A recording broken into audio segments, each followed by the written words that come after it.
Alors, on va enchaîner sur... donc, on reste toujours dans une approche étude. On va parler maintenant de balmétrie.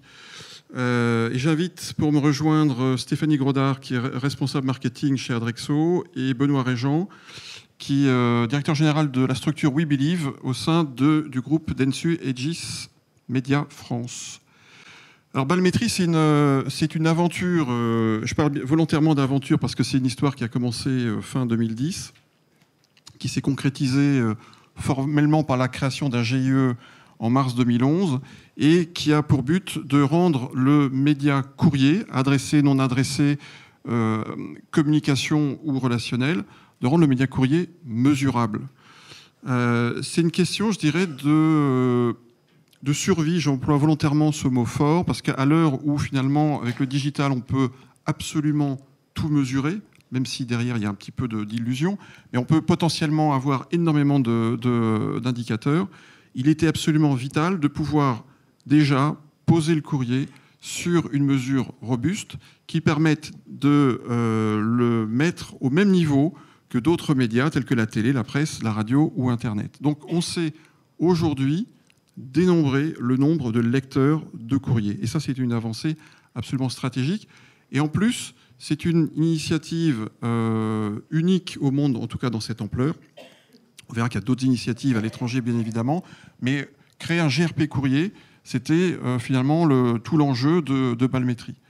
Stéphanie, tu commences peut-être par quelques chiffres marchés. Balmétrie nous permet vraiment de mettre en avant le fait que le courrier est un média qui est toujours très, très installé dans la vie des consommateurs. On constate donc, grâce à Balmétrie, que 89% des Français déclarent relever leur boîte aux lettres tous les jours, donc c'est un rituel. La boîte à lettres est toujours bien présente dans le quotidien des Français, et la boîte aux lettres physique, réellement. Et d'autre part, on constate que 93,9% des Français déclarent lire des courriers chaque semaine. Donc de la même façon, le courrier est installé, qu'il soit imprimé publicitaire ou courrier publicitaire adressé, qui sont les deux courriers auxquels on va s'intéresser un petit peu plus. On s'aperçoit que vraiment, il y a un rituel derrière tout ça et que les consommateurs les attendent et qu'ils font partie de leur quotidien. Si on s'intéresse effectivement aux cibles, on aurait pu imaginer que les cibles étaient très diverses. Finalement, pas du tout. Le courrier touche aussi bien les hommes que les femmes, les CSP+, ou moins, les personnes urbaines ou rurales, et de tous âges. Donc on est vraiment dans un média qui est un média à la fois de masse et qui répond forcément aux attentes des consommateurs pour qu'ils le consultent à ce point. Si on fait un focus sur l'imprimé publicitaire, lui, est un média de masse qui révèle, Balmétrie nous révèle que 89% des Français déclarent recevoir donc, des imprimés publicitaires chaque semaine. Et qu'ils sont 69,2%, à savoir 35,6 millions d'individus, ce qui est loin d'être négligeable, à lire 6,8 imprimés publicitaires chaque semaine. Donc on sait qu'une poignée comprend environ 12 imprimés publicitaires en moyenne, c'est ce qui a pu être déclaré. On s'aperçoit du poids de l'imprimé publicitaire au sein du foyer. Je sais qu'il y a quelques personnes d'agence média dans la salle, donc je vais faire un peu de provoque, mais l'imprimé, certainement le dernier mass média, est certainement plus mass média aujourd'hui que ne peut l'être la télévision, tant son audience s'est fragmentée sur de nombreuses chaînes. Oui. Il intéresse tout le monde. Deuxième focus, le courrier publicitaire adressé. Donc lui, c'est un média d'affinité. Donc 61,2%, soit donc 31,5 millions d'individus. Des Français lisent un peu plus de 3 courriers publicitaires adressés chaque semaine.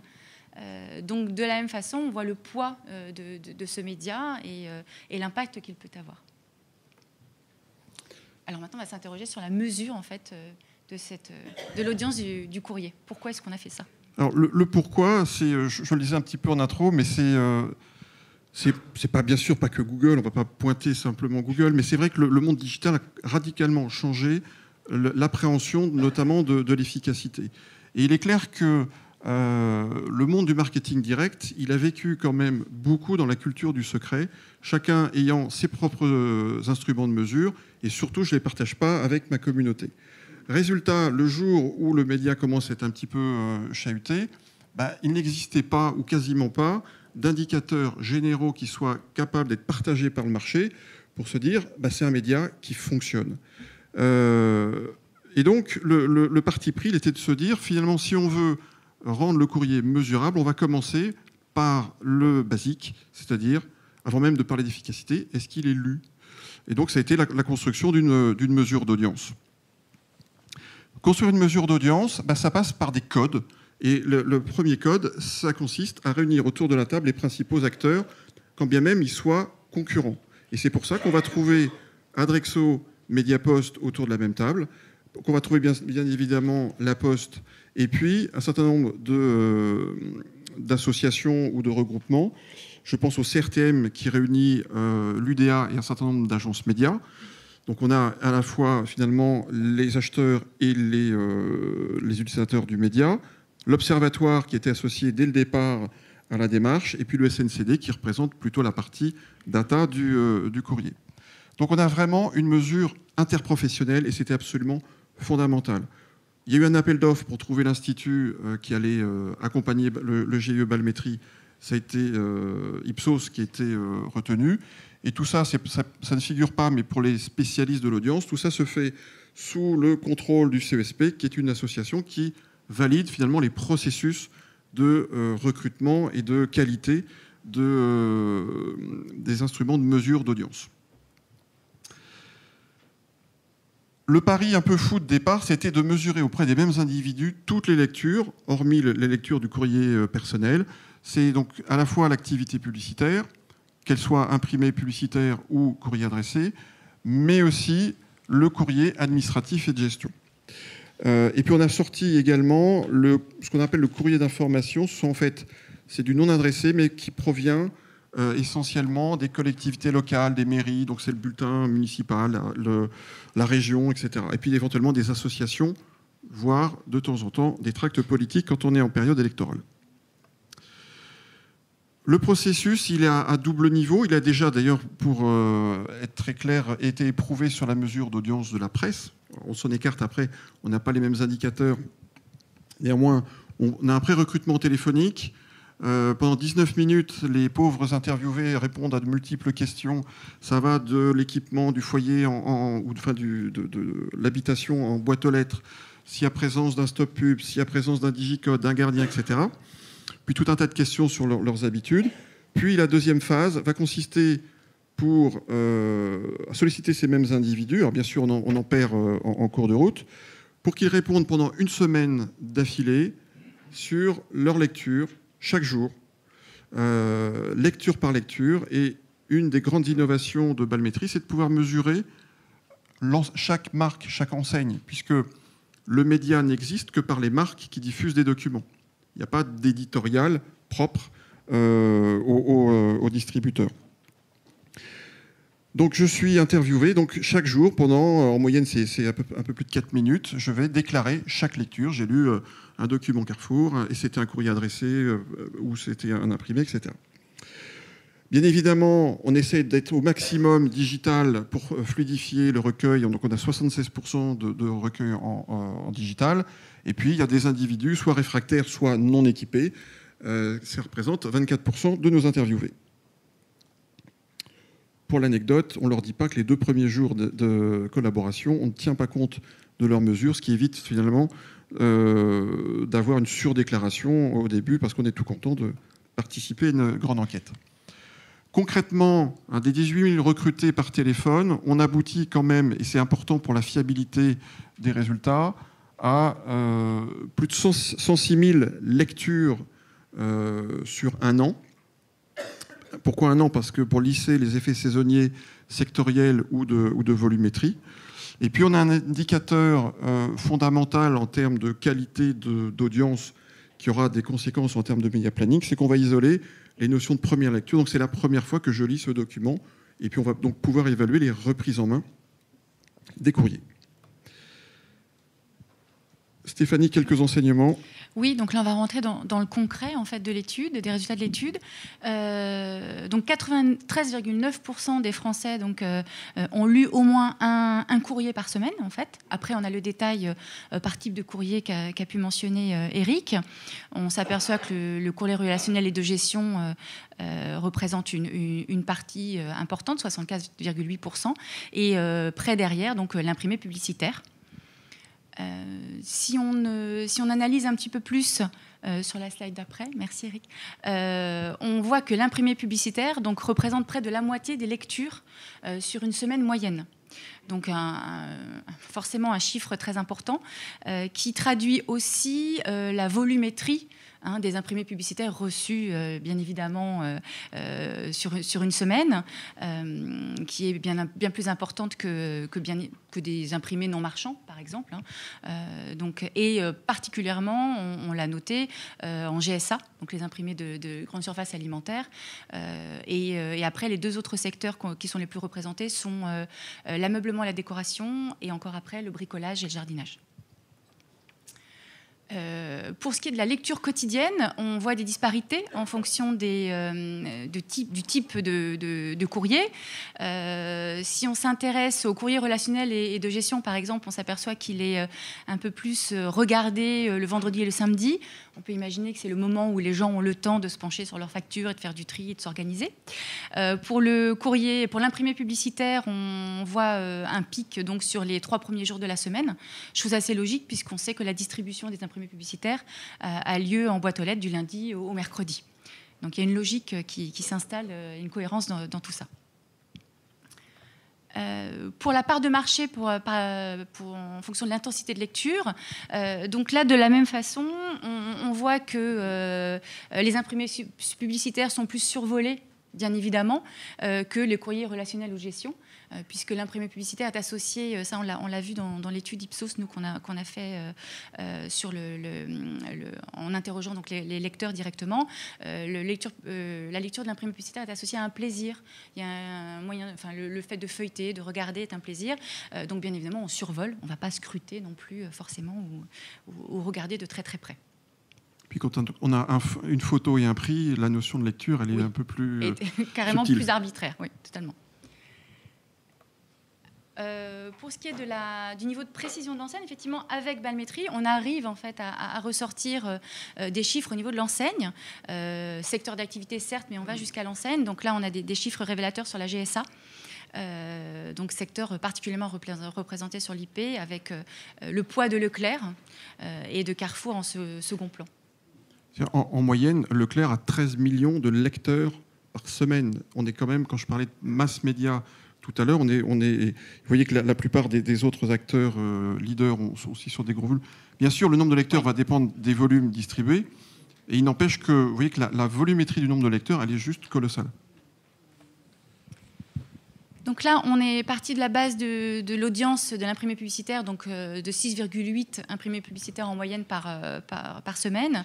Et on fait le comparatif avec les autres médias. Et on s'aperçoit que finalement, un consommateur moyen de presse, TV ou radio, ou même Internet, chose qui pourrait paraître surprenante, est un consommateur moyen d'imprimés publicitaires. Donc on a la même réceptivité finalement pour ces différents médias. Et là, sur le courrier publicitaire adressé, on a la même tendance, avec finalement, sur les résultats de la télé et de la radio sont un peu plus lissés. Et on constate effectivement qu'un gros, tout comme pour l'imprimé publicitaire, qu'un gros consommateur d'Internet est finalement, normalement, un plus petit consommateur d'imprimés publicitaires ou de courrier publicitaire. La tendance inverse des autres médias. Alors ces résultats, quand on croise les lecteurs de courrier avec la fréquentation qu'ils ont des autres médias, ont encore plus d'intérêt quand on descend sur des sous-cibles, notamment sociodémographiques, sur des populations jeunes, sur des CSP+. Ça permet finalement de commencer à avoir des notions d'arbitrage quand on doit faire des arbitrages entre différents canaux. Alors concrètement, maintenant que vous avez vu un petit peu comment tout ça est requis, avoir vu des chiffres globaux, voilà quelques exemples. Alors, on n'a pas montré les enseignes puisque le but du jeu, c'était pas de pointer telle ou telle enseigne, par rapport à des cibles. Mais l'idée, c'est de vous montrer un petit peu quels sont les premiers usages qu'on peut faire de la donnée. Et puis après, je passerai la parole à Benoît pour avoir la vision d'une agence. Prenons par exemple une enseigne de jeux et jouets. Ce que l'on va voir dans l'exemple, c'est que les clients de cette enseigne, c'est un profil plutôt féminin, CSP+, ont une forte affinité avec le courrier adressé, et notamment avec le courrier lié au secteur de livres, CD, jeux vidéo. Enfin, jeux et jouets, pardon. Donc, ça veut clairement dire que si l'enseigne n'utilise pas, si une enseigne de ce secteur n'utilise pas ce canal, on a tout intérêt à lui promouvoir les vertus du média, puisqu'il a un terreau d'audience potentiel et très en affinité avec le canal. Autre exemple, sur une banque, on peut faire le même exercice et lui montrer, par exemple, alors c'est vrai, parfois, c'est pas vrai tout le temps, bien évidemment, hein, la mesure d'audience, elle est extrêmement fine, que sur les cibles de cette banque, il y a une bonne affinité avec la lecture de courrier relationnel et gestion papier. Là, pour le coup, on ne peut pas dire est-ce que c'est plus ou moins que le digital. En tout cas, on a une affinité supérieure à 100. Donc si cette banque venait finalement à digitaliser, non pas en plus, mais à la place d'eux, ils prennent un risque de se couper d'une partie de leur public. Autre exemple pour montrer la puissance du courrier. Vous voyez par exemple sur l'univers des enseignes de jardinage, bricolage, il y a une très bonne affinité avec l'imprimé publicitaire, bien évidemment auprès des habitants, qu'ils soient d'ailleurs locataires ou propriétaires, de maisons avec jardin. Ça paraît évident, mais on a un fort indice, et parfois ça vaut le coup de le redire pour, là encore, que l'annonceur fasse les bons arbitrages. Bon, je passe vite, mais on peut bien sûr après descendre sur des profils sociodémographiques qui surreprésentent les lecteurs de cette catégorie. Là, on est sur une catégorie, on pourrait bien sûr descendre sur une enseigne. Quand on est à l'enseigne, la seule limite, c'est bien sûr qu'elle ait suffisamment de volumétrie distribuée pour qu'on ait un nombre, là aussi, suffisant d'interviews pour sortir des chiffres significatifs. Benoît, je vais peut-être te laisser réagir. Donc Benoît dirige la structure We Believe au sein d'une des grandes agences médias françaises qui est Dentsu et GIS. C'était un des acteurs très impliqués dès la construction de Balmétrie et un des acteurs qui utilisent aujourd'hui au sein de l'agence les résultats. Bah oui, parce que un peu dans le pourquoi, comme tu disais tout à l'heure, pourquoi on l'a fait, c'est aussi un peu parce qu'on vous enquiquinait. Parce que tout ce que vous venez de nous montrer, c'est notre quotidien. Sans ça, on peut pas vivre.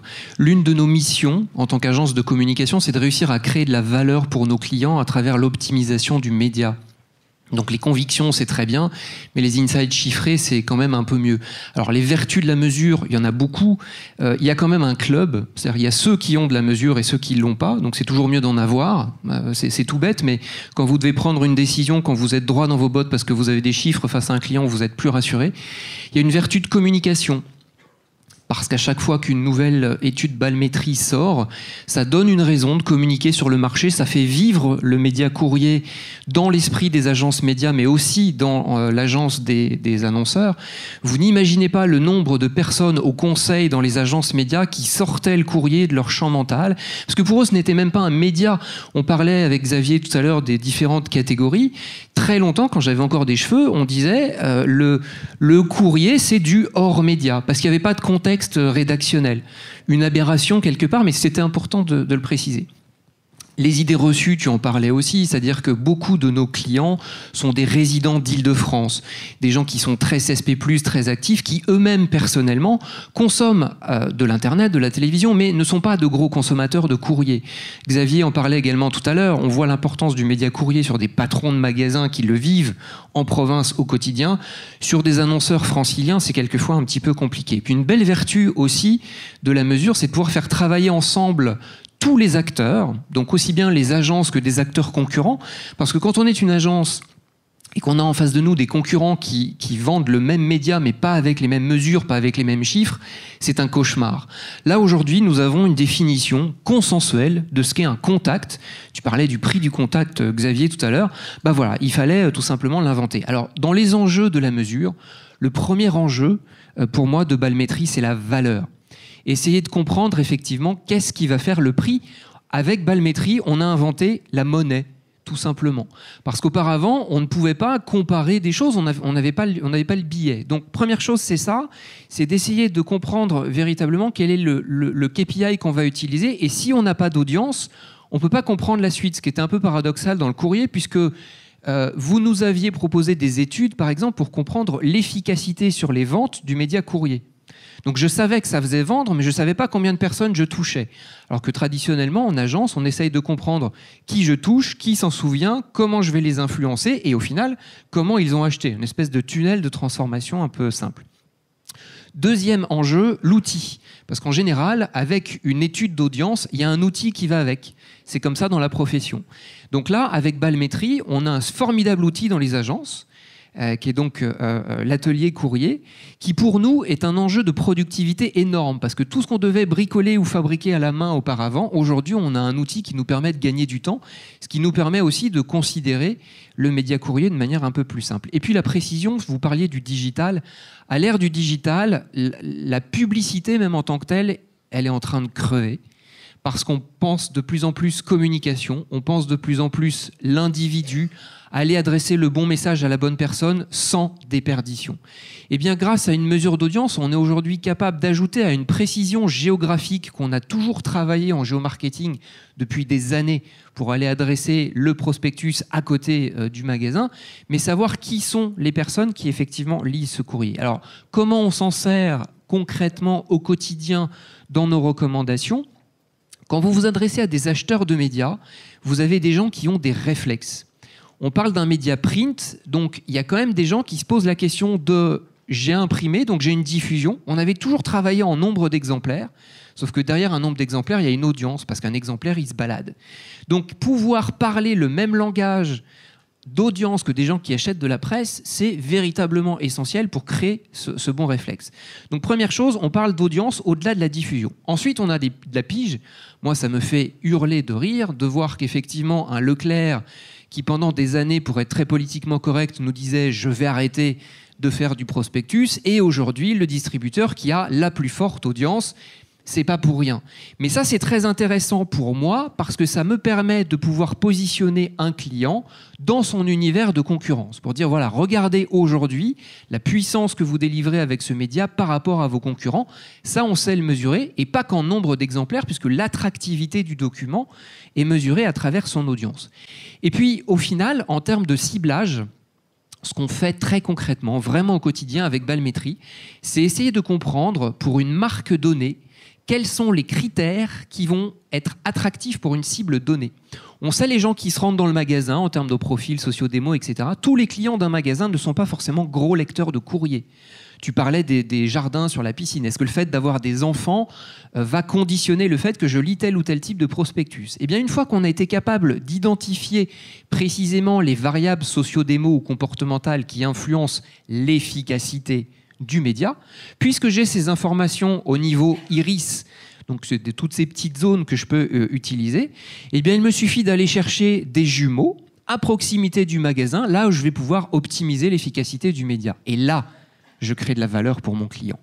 Donc vous voyez que déjà aujourd'hui pour nous, Balmétrie, ça a été une véritable révolution. C'est un premier pas, mais c'est qu'un premier puisqu'on est déjà après 3 ans de grosses réflexions.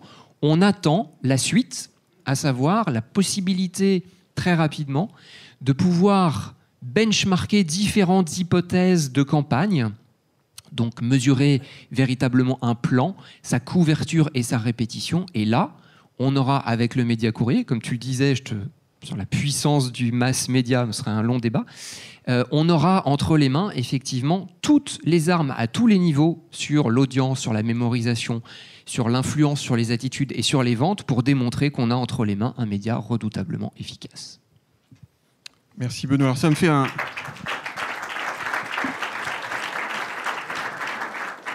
Merci pour ce magnifique plaidoyer. Ça fait en plus une parfaite transition avec justement ce qui arrive à la rentrée.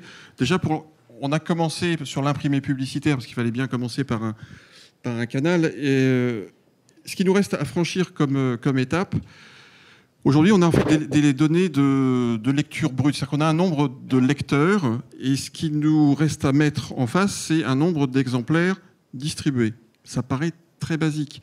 En plus, certains vont certainement dire, mais grosso modo, il y a en France 2 gros acteurs qui distribuent Adrexo, Mediapost. Il suffit de faire une addition et on a les volumes. Eh bien non, c'est beaucoup plus compliqué que ça, parce que ce sont des données qui appartiennent aux annonceurs et on n'a pas le droit de diffuser.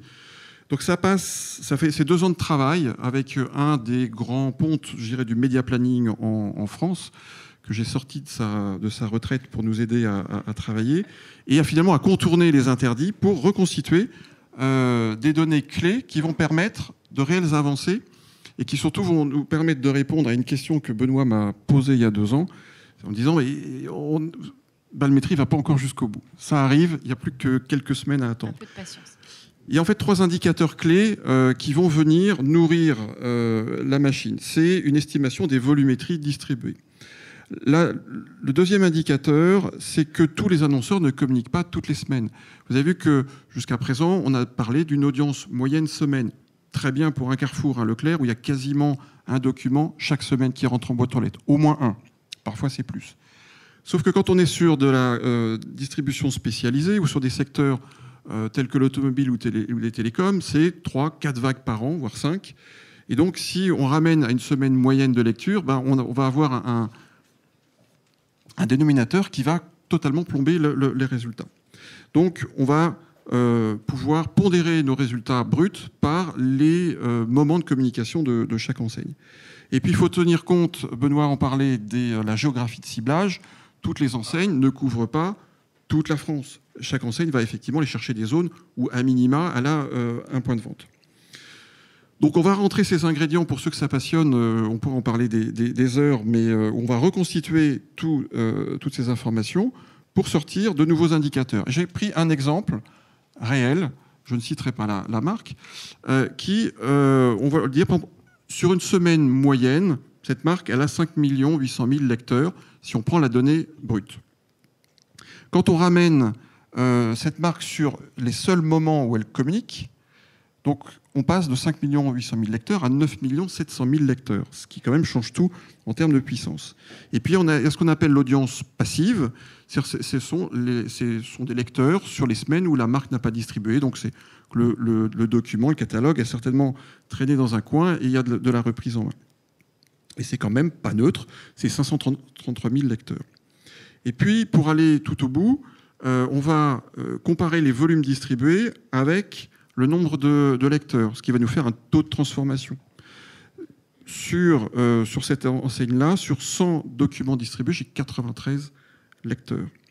Et puis on va calculer aussi un taux de lecteurs, c'est-à-dire sur 100 personnes exposées, j'en ai combien qui l'ont lu. Donc on est dans cette phase je dirais de travail qui va aboutir à la rentrée, logiquement en septembre. Et ça sera, je dirais, la deuxième révolution de Balmétrie, parce qu'on ira vraiment au bout. La troisième étape, qui arrivera un tout petit peu plus tard, peut-être début 2016, c'est effectivement la capacité à construire un plan. Mais déjà, quand on aura les taux de transformation, on aura franchi une nouvelle étape assez cruciale dans l'usage du média. Donc les preuves apportées par Balmétrie, elles sont importantes. Déjà, c'était rendre le média mesurable, et aujourd'hui, je dirais que c'est mission accomplie. Il y a de l'ajustement à faire, il y a de l'opérationnalité encore à donner, mais je dirais que le plus dur a été franchi avec la mise à disposition de nouveaux indicateurs. Ce qui est important également, c'est que ça permet aussi de remettre le média courrier au centre du débat en lui donnant de la valeur. Oui, il y a des lecteurs. Et le côté parisianiste qu'évoquait Benoît, on le vit malheureusement tous les jours. Et ça nous permet, chiffres à l'appui, puis j'ai chiffres certifiés, le courrier, il est lu, c'est vrai de l'imprimer, c'est vrai du courrier adressé publicitaire, c'est vrai aussi du courrier relationnel et de gestion. Avant de dématérialiser, regardons déjà quels sont les niveaux de lecteurs. Et puis, dernier point important, et ça c'était l'enjeu des acteurs de Ballmetrie, c'est de rendre cette donnée, pour prendre un terme très à la mode, open source. Elle est accessible à tous. Vous allez sur un site qui s'appelle ballmetrie.fr, vous avez énormément d'informations disponibles qui peuvent déjà nourrir, que vous soyez finalement acteur de la filière ou annonceur, vous y trouverez beaucoup d'informations, sinon vous vous tournez vers les acteurs du média courrier. Mais déjà, ballmetrie.fr donne beaucoup d'infos en accès libre. Donc c'est un enjeu, c'était un pari, je pense qu'il est réussi, c'est un enjeu aujourd'hui dans le déploiement et dans l'usage de la donnée.